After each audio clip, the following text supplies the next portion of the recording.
a ritual, or it describes one at least, practiced by druids of certain esoteric circles.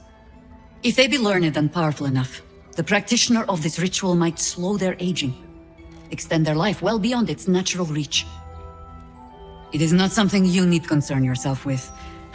I've picked up stranger things in all my travels, trust me.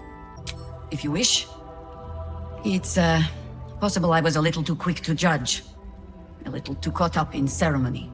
I have given you much reason to think that harpers hoard secrets like precious stones, but I promise you, this was not some intrigue.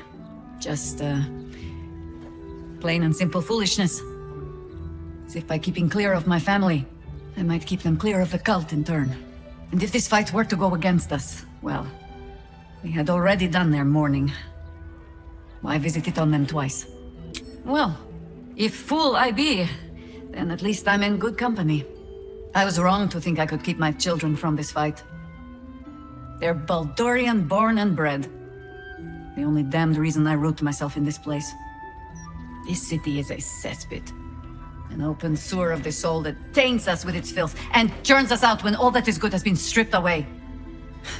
It also happens to be their home. And so it is mine. Ugh. That might be the first time I have said that out loud. Now come. We had best get to saving it. Lest Ryan turn her ire on us both. Oh dear. Should I brace myself for some fashion advice?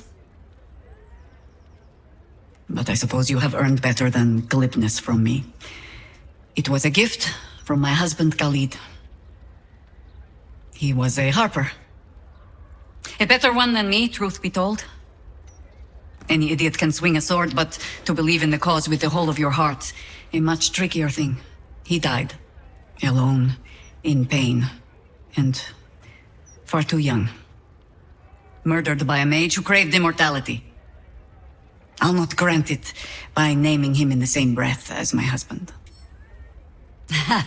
I've never known a warrior to go so far out of his way to avoid a fight, which meant the few he chose were usually the right ones. Most harpers swagger and flash their feathers to catch your attention. Khalid was quiet to a fault. And when we were married, on an upturned cart in the rainy Dalelands, he stammered so much. I've never been sure if our vows actually counted. Oh, I'm sure time and an aging mind has smoothed out a few of his flaws. But he was a good man. The songs make much of Khalid's meekness. The quiet little harper who had to keep a tight hold on his courage, but he had it when it counted. And more than that, he had compassion. When you live a harper's life, see all that a harper sees, that is by far the harder thing to hold on to. But a bard can tell you all the rest. As for all the things they cannot, well, I shall just have to keep those for myself.